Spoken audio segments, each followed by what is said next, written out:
People at Hale Dynamics didn't gossip the way people usually did. They didn't laugh when they whispered. They didn't exaggerate for fun. They spoke carefully, like the walls might remember. Emma Rivera noticed that immediately. She noticed it when the receptionist smiled at her too kind, too practiced, and slid the visitor badge across the counter like it was a fragile thing. "You're the new assistant," the woman said. It wasn't a question. "Yes," Emma replied. She smiled back because that felt right. Because smiling had always been her way of saying I'm open, I'm trying, I'm not a threat. The receptionist hesitated, just a beat too long. Then, top floor. Elevators are to your left. "Thank you," Emma said, meaning it. She picked up her bag and walked toward the elevators, heels clicking softly against the marble floor. The lobby was bright and open, all glass and steel, the kind of place meant to impress clients and intimidate employees at the same time. As she waited, she heard voices behind her. Low. Controlled. She's sharp, but...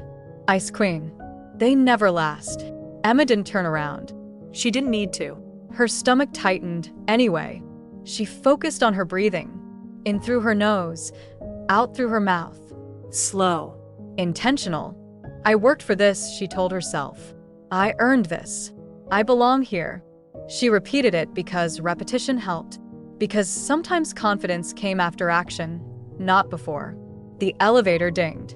As the door slid open, Emma stepped inside and pressed the button for the top floor. The ride-up felt too quiet.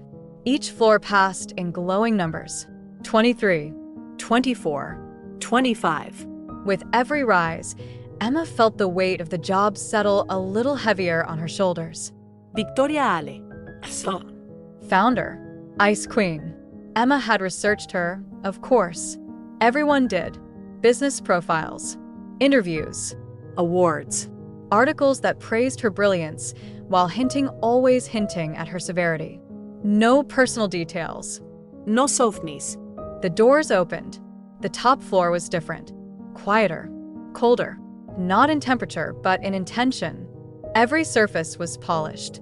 Every movement felt measured. Glass walls lined the corridor, offering glimpses into sleek offices where people worked with heads down and shoulders tense. Emma adjusted the strap of her bag and walked forward. Victoria Hale's office was at the end of the hall. The door was open. Emma paused just outside it, straightened her blazer, and stepped in. Victoria was standing at the window, her back to the room, phone pressed to her ear. The city stretched beneath her in steel and glass and movement. No, Victoria said calmly, firmly. That timeline is unrealistic, and I won't pretend otherwise. Emma froze just inside the door, not wanting to interrupt. Yes, I understand the board's concerns, Victoria continued. No, the answer doesn't change. She ended the call without another word and turned around. Emma felt it immediately. The presence. The gravity. The way Victoria Hale seemed to take up space without trying. She was taller than Emma expected. Poised. Her suit was dark, tailored perfectly.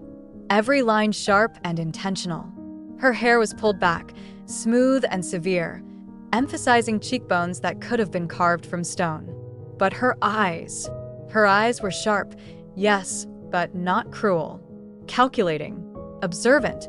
They landed on Emma and stayed there, steady and assessing, like she was already reading between lines Emma hadn't spoken yet. You're early, Victoria said. Emma swallowed. I didn't want to be late. It came out honest. Simple. A little softer than she intended. Victoria studied her for a moment longer, then nodded once. Sit, she said, gesturing to the chair across from her desk. Emma sat, smoothing her skirt, folding her hands together in her lap. She sat up straight, shoulders back, trying to look composed even as her heart thudded against her ribs. Victoria moved behind her desk and picked up a tablet. I expect competence, she said. Discretion. And initiative. Et donc repeat instruction. If you make a mistake, I expect you to tell me immediately. Yes, ma'am, Emma replied automatically. Victoria's gaze lifted from the screen. Victoria, she corrected. At least when we're alone. Oh, Emma said, startled. Okay. Victoria. Saying her name felt strange. Not wrong, just significant. Like stepping onto a floor that might shift under her weight. Good, Victoria said. Your schedule is already full. You'll find the pace demanding. Emma nodded. I'm used to demanding.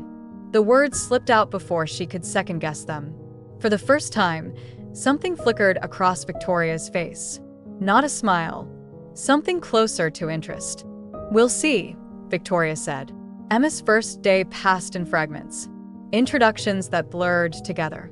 Names she memorized quickly because remembering people mattered to her. Schedules she organized twice just to be sure. Victoria moved fast. Meetings started on time.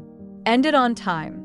Emma learned quickly that being 1 minute early was acceptable, but being 1 minute late was not. She watched how Victoria commanded rooms without raising her voice. How she listened more than she spoke. How, when she did speak, people leaned in. Emma admired that. Quiet strength. Controlled power. By the end of the day, Emma's feet ached and her head buzzed with information.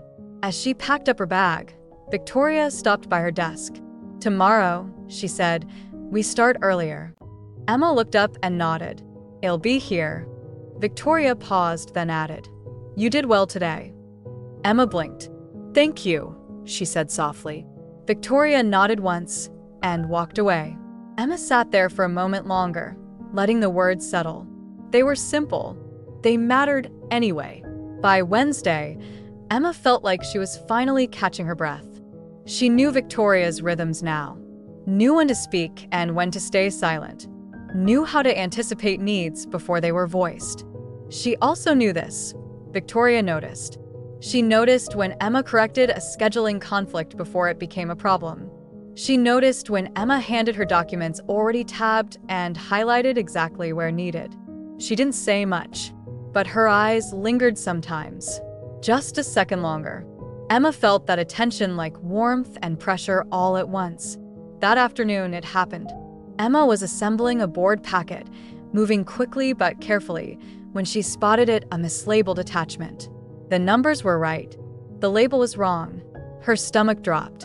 She fixed it immediately. Double-checked everything again. But the unease didn't fade. Emma picked up the corrected packet and walked straight to Victoria's office.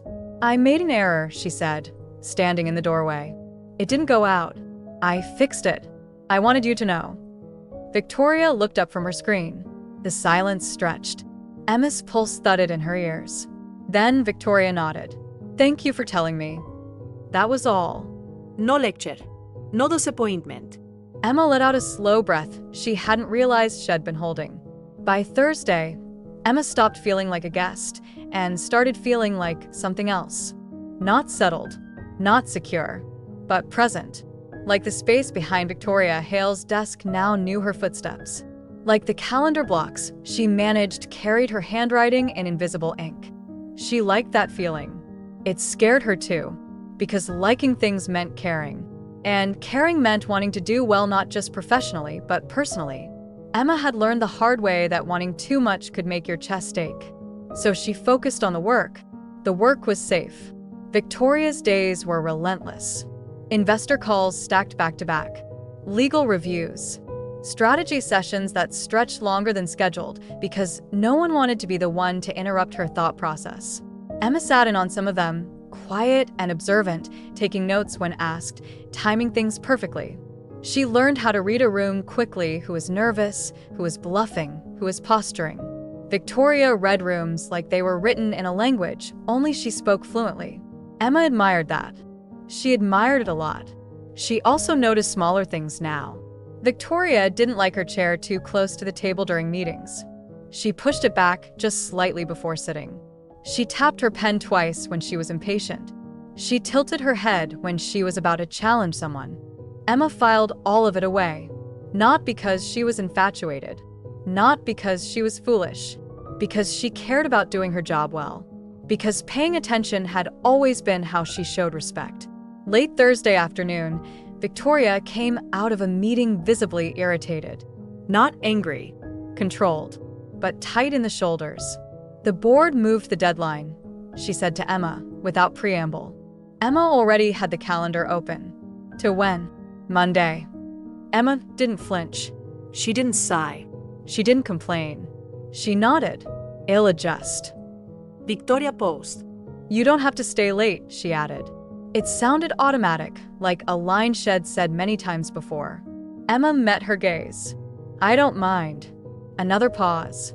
Longer this time. Fine, Victoria said. But don't burn yourself out in your first week. Emma smiled softly. I want. She meant it.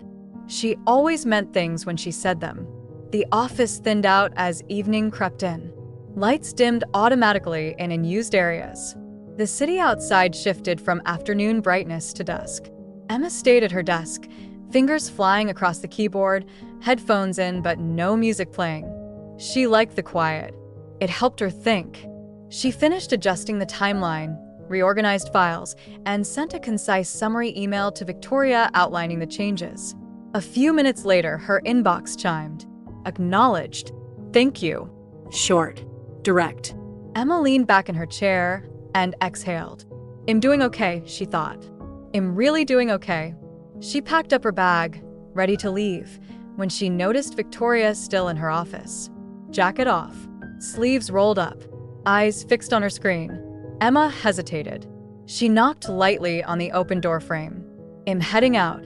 Is there anything else you need before I go? Victoria looked up. No. Then, after a beat, drive safe. Emma's chest warmed at the small kindness. You too. She walked out, feeling lighter than she expected. Friday morning came with tension. Emma felt at the moment she stepped onto the floor. Whispers carried more urgency now. People glanced toward Victoria's office more often. Board pressure. Emma overheard fragments as she passed cubicles. Not thrilled. Numbers are solid, but she won't budge. Victoria emerged mid-morning, composed as ever, and swept through meetings with controlled efficiency. Emma kept up, adjusting schedules on the fly, fielding calls, redirecting inquiries. In one meeting, a senior executive questioned the preparation of a report Emma had assembled. This section feels underdeveloped, he said, glancing at Emma briefly before turning back to Victoria. Was this vetted thoroughly? Emma's stomach tightened. Before she could speak, Victoria did. It was, she said coolly. If you'd reviewed the appendix, you'd see the supporting data. Emma prepared this exactly as requested. The executive flushed slightly. Of course. Emma kept her face neutral, but inside, something bloomed. Gratitude. Relief. A quiet sense of being seen. After the meeting, Victoria didn't say anything about it. She didn't need to. But when Emma returned to her desk, there was a fresh cup of coffee waiting for her. Black, with a sleeve. Emma stared at it, then glanced toward Victoria's office. The door was closed now. She wrapped her hands around the cup, warmth seeping into her palms. Thank you, she thought, even if she didn't say it out loud. The storm rolled in that evening without warning.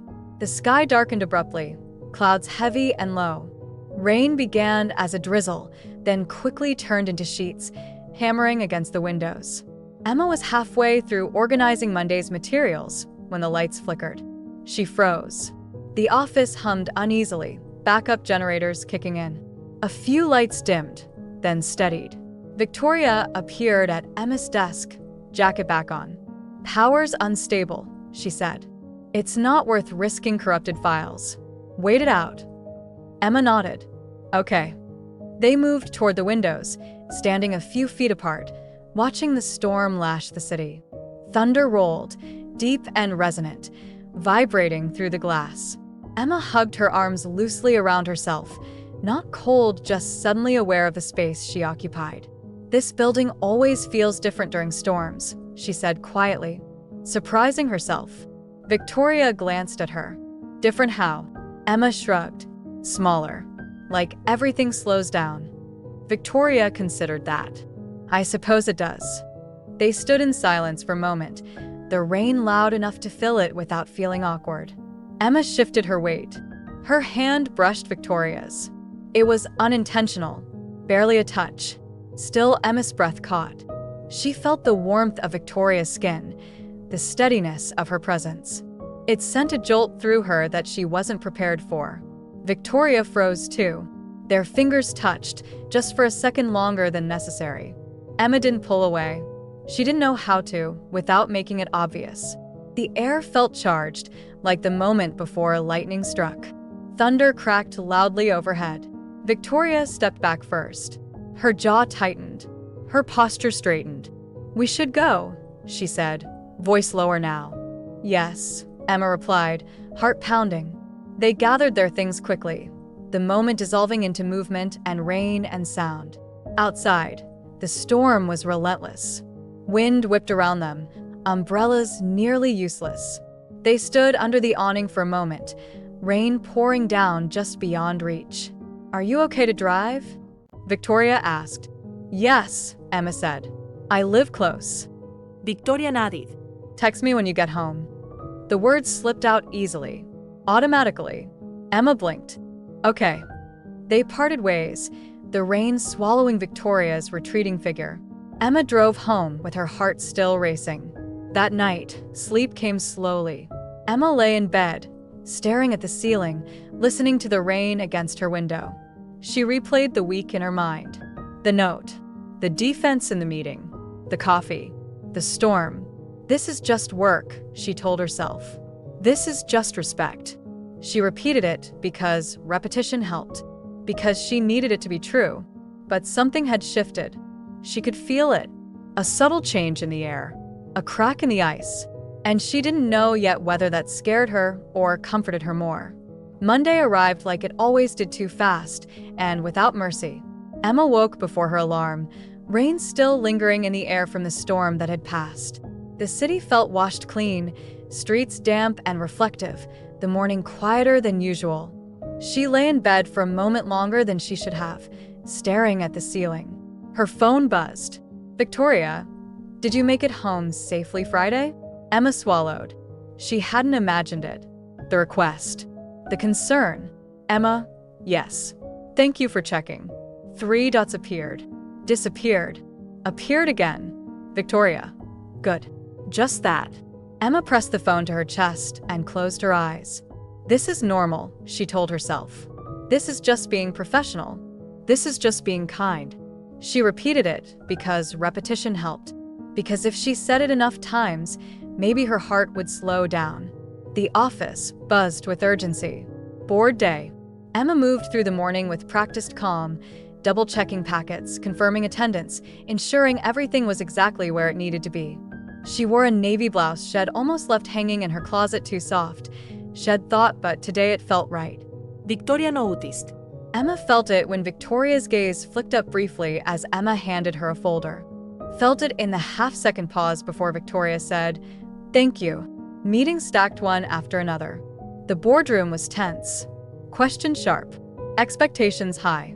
Emma sat quietly near the wall, taking notes when asked, tracking time, watching the dynamic unfold. At one point, a board member leaned back in his chair and sighed. "This is ambitious, Victoria. You're asking for trust." Victoria didn't flinch. "I'm asking for logic," she replied evenly. "The numbers support this. The strategy is sound." Silence followed. Emma watched as Victoria held eye contact, unwavering. Finally, another board member nodded. "Proceed." Emma exhaled softly, relief washing through her. When the meeting ended, Victoria didn't celebrate. She never did. She gathered her things, thanked the board, and walked out with the same composure Shed entered with. As soon as the door closed behind them, she turned to Emma. "Good work today," she said. Emma's chest warmed. "Thank you." Victoria hesitated, then added, "You handled the logistics flawlessly." Emma smiled, unable to help it. "I'm glad." Victoria nodded once and walked away. Emma stood there for a moment longer, letting the praise settle. She wasn't invisible here. She wasn't replaceable. She mattered. That realization was both comforting and terrifying. The days that followed settled into a rhythm. A new one. Emma noticed it in the way Victoria lingered just slightly longer at Emma's desk when asking a question. In the way her tone softened barely when speaking to her privately. Nothing inappropriate. Nothing overt. Just different. Emma found herself standing taller, speaking more confidently. offering ideas instead of just solutions. And Victoria listened. On Thursday afternoon, Emma suggested a minor adjustment to a presentation format. Nothing groundbreaking, just clearer. Victoria considered it, then nodded. Do it. Emma did. Later, Victoria said, that was the right call. Emma felt something settle inside her chest. A quiet pride, a sense of being trusted. She liked that feeling. She liked it too much. Friday came again, quieter this time. No storm forecasted. Just gray skies and steady work. Emma stayed late again not because she was asked to, but because she wanted to finish something properly. The office lights dimmed automatically around her, leaving pools of brightness near occupied desks. Victoria was still in her office. Emma glanced at the time, hesitated, then stood and knocked lightly. Yes, Victoria said. I finished the revised proposal, Emma said. I can email it or… Victoria looked up. Bring it in. Emma stepped inside, handing over the tablet. Victoria reviewed it silently, eyes scanning quickly. Emma stood there, hands clasped loosely, waiting. After a moment, Victoria set the tablet down. You're good at this, she said. Emma blinked. At my job. Victoria's lips twitched, almost a smile. Yes. Emma let out a soft laugh she hadn't planned. I try. I know, Victoria said. There was a pause. A comfortable one. Do you ever go home on time? Emma asked lightly, half joking. Victoria raised an eyebrow. Do you? Emma smiled. Fair. Another pause. Thank you, Victoria said, quieter now. Emma met her gaze. You're welcome. For a second, the room felt smaller, warmer. Victoria looked away first. You should head out. It's late. Emma nodded. Okay. She turned to leave, then stopped. Victoria? Yes. I really appreciate working here. Victoria studied her for a moment, something thoughtful in her eyes. So do I, she said. Emma left with her heart pounding. That night, Emma couldn't sleep. Not because she was anxious, not because she was afraid, because she felt full of small moments, full of gratitude, full of something she didn't have a name for yet. She thought about Victoria's voice when she said thank you, about the almost smile, about the way trust felt like warmth spreading slowly through her chest. I'm okay, she told herself. I'm safe. I'm grateful. I'm here. She repeated it because repetition helped. Because if this was the beginning of something complicated, she wanted to meet it gently. The following week brought whispers again. Emma noticed them this time. Lingering looks. Lowered voices when she passed. A comment cut short mid-sentence. She didn't imagine it. People notice when someone new does well, a coworker said casually in the break room. Especially with her. Emma kept her expression neutral. With Victoria, the woman nodded. She doesn't usually invest like that. Emma's stomach tightened. That night, Victoria was distant, polite, professional, cold again. Emma felt the shift immediately. She didn't know what she'd done wrong. She went home with a knot in her chest, uncertainty pressing in where warmth had been. It's fine, she told herself. This is just work. This is normal. She repeated it, but it didn't help this time. Because something had already changed. And she was afraid it might be slipping away. Emma noticed the distance before she understood it. It wasn't obvious. Not dramatic. Not something anyone else would point out. Victoria still spoke to her.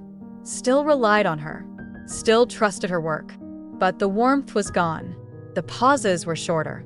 The looks didn't linger. The small kindnesses, the coffee, the quiet check-ins disappeared. Emma felt it like a change in pressure. Like walking into a room where the air had thinned. She told herself not to take it personally. She told herself a lot of things. This is normal, she thought. This is work. This is how it's supposed to be. She repeated it because repetition helped. Because she needed something to hold on to. But it didn't stop the ache. Tuesday was brutal. Back-to-back meetings. Tight deadlines. A vendor delay that sent ripple effects through the entire schedule. Emma handled it. Calm. Focused. Efficient.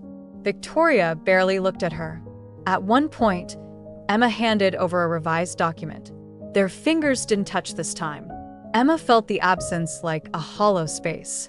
Later that afternoon, Emma overheard it. Two coworkers near the copier. Voices low.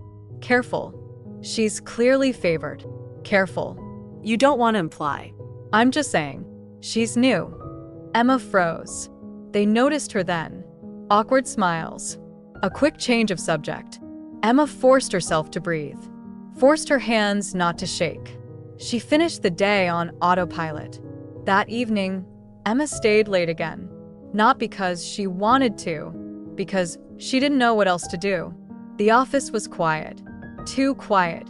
The hum of the lights felt louder than usual.